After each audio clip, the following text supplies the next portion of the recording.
Hello and welcome to Post to Post, the channel where we discuss all things hockey and all teams. Big trade just happened. Well, not just happened. Last night while everyone was sleeping. The thing is that I wasn't sleeping. I was still awake, but did not check Twitter before I went to sleep. So I could have found out just as it happened. You could have been the first guy on the block to know. Could have. However, I was not. I only found out this morning.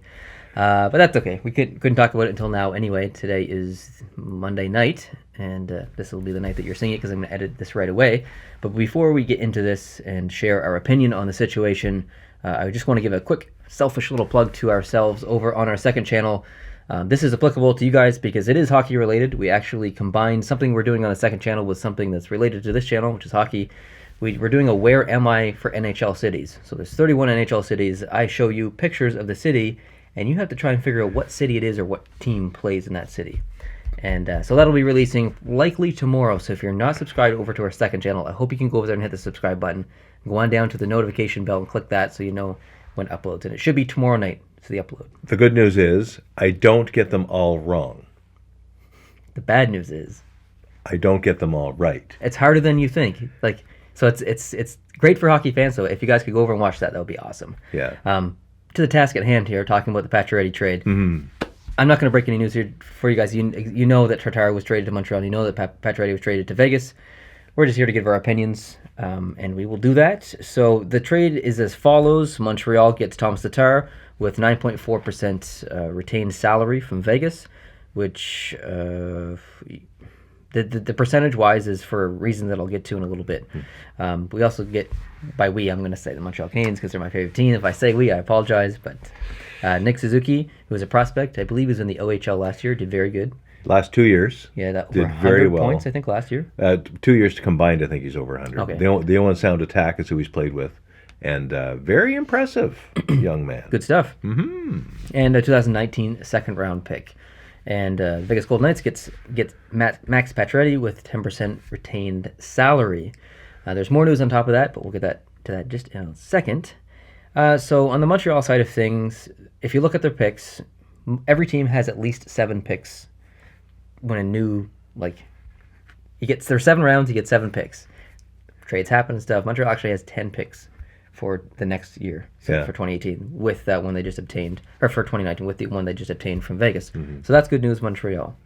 Tatar's contract was front-loaded. I was looking at how his contract was structured, so it was really, really front-loaded. The average is, I don't even know what the average is. I can't even remember, 4.8 or something like that, or whatever. But the good news for Montreal, and it was a smart financial decision that because his contract is front-loaded on Montreal's books in 2018, $6 million. So Detroit and Vegas paid some of that. And in 2019, it dropped to 5.3, and in 2020, it drops to 4.2. Okay. So even though the average cap-wise is whatever it is, 4.8 or 5, whatever, Montreal officially only pays 5.3 next year and 4.2 the following year.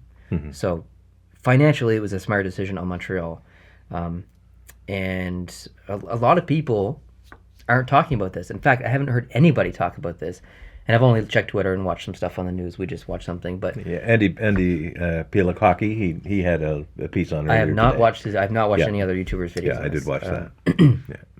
But the thing that no one is mentioning, and maybe people have, like I said, but I don't think this deal happens unless Gerard Gallant is coaching in Vegas, because Gerard Gallant and Max Pacioretty already have a relationship. And a good one. And a very good good one. Gerard Gallant was the assistant coach of Montreal for many years. And before that, I believe he was with the organization in a different role, but still with the organization. Gerard Gallant likes to obtain players that he once coached before that he likes. We see this in Jonathan Marchessault with Florida, Riley Smith with Florida. So I assume that he was contacted or had a conversation with George McPhee, where George McPhee asked him, what do you think about Max Pacioretty? You know this guy.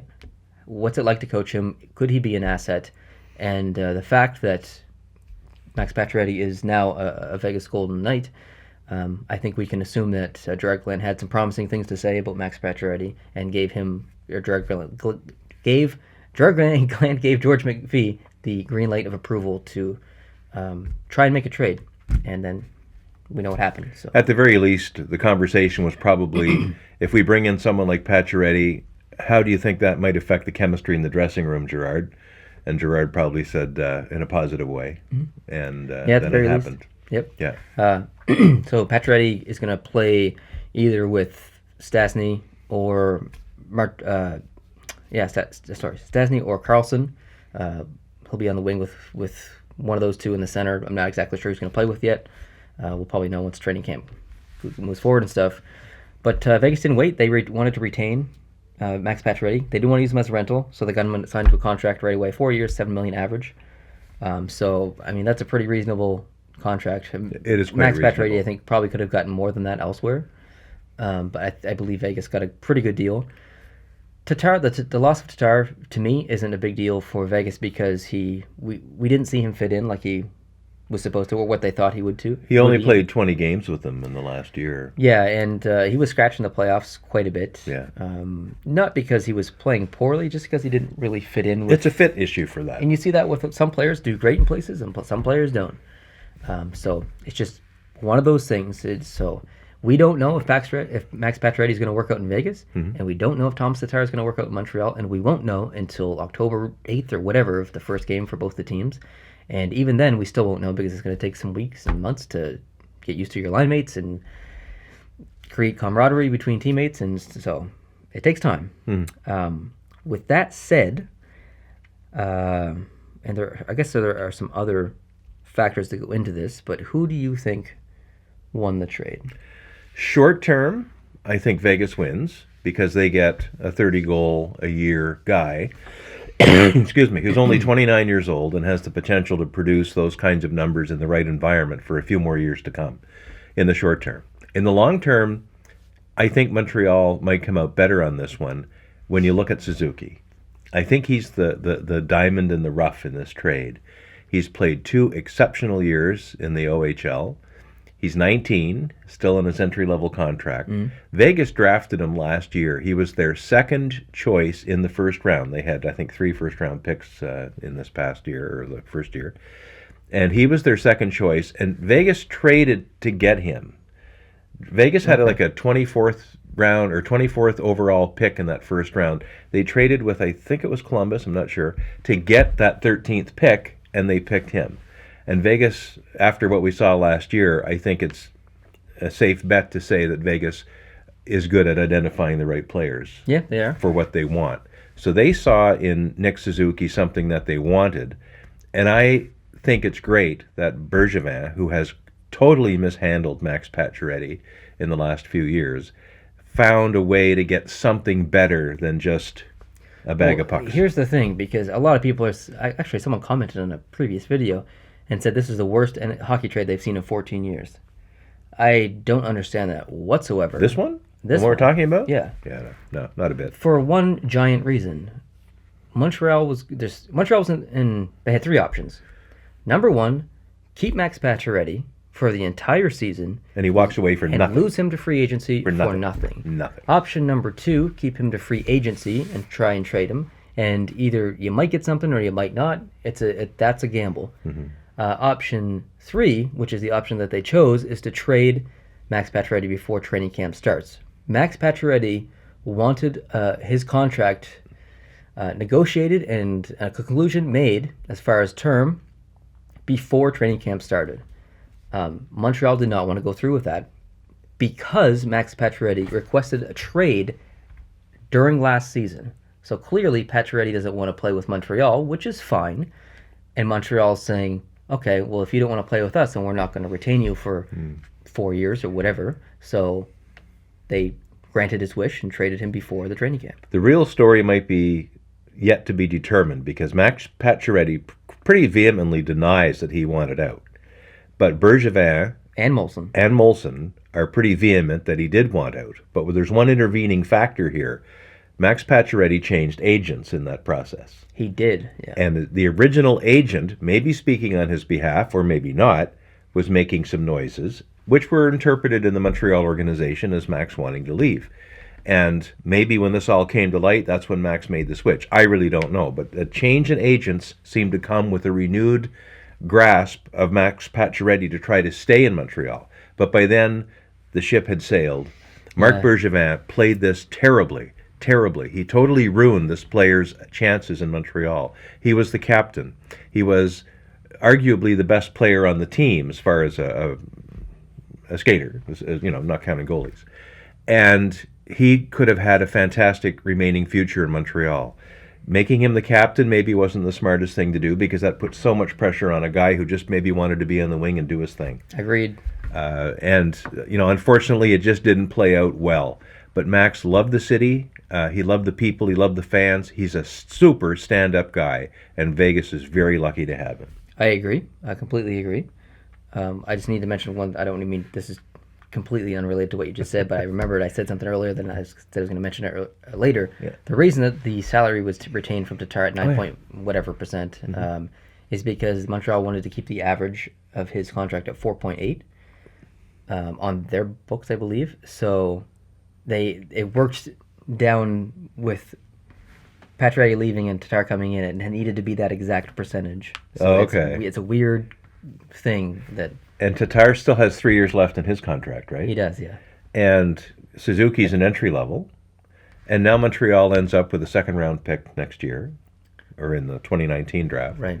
So when you come to longer-term assets, Vegas has gone ahead now, as you say. And actually, I didn't know that until just now when you said that they had signed 4 years with Vegas, because the last news I had checked is that he was hoping to, but it hadn't happened. And that's why I think Vegas wins this trade. My unbiased opinion, I think I'm a Canadiens fan, but I think Vegas won this trade. They get a good deal here. Because Tatar was going to be leaving anyway, likely because he just wasn't working out there. Yeah. So the loss of Tatar was a win because you get that contract off your books.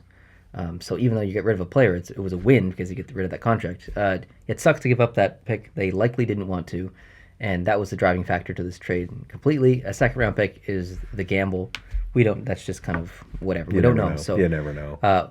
Vegas, while they did give up a very promising prospect, who they got back is a rock-solid goal scorer, not including last year, but in looking at the entire career, a former captain. Doesn't matter if he was a good captain or not. He's a former captain. He's a good person, and Montreal takes a gamble on some young people. And maybe Tatar works, maybe he doesn't. We don't know. So Tatar's probably third-line winger, from what I'm reading. Numbers aren't horribly bad. His 2 or 3 years in Detroit were respectable. And he played good game numbers. He was 81, 82 games. So he's a solid guy. He's not... In Montreal, it'll probably be a second line. Well, maybe second in Montreal. Maybe first line. In Montreal. But he has flashes of great talent. He's very talented. He's, again, I don't know what Montreal's obsession is with getting these small players. Tatar's 5'10". 5'10". I think Pacioretty was Matcheretti. I think Pacioretty was like 6'2" or at least, 6'3". I don't know. Yeah. But anyways, we'll see how it works out. Like I said, I think the Golden Knights win this trade, not by much, but I think they do.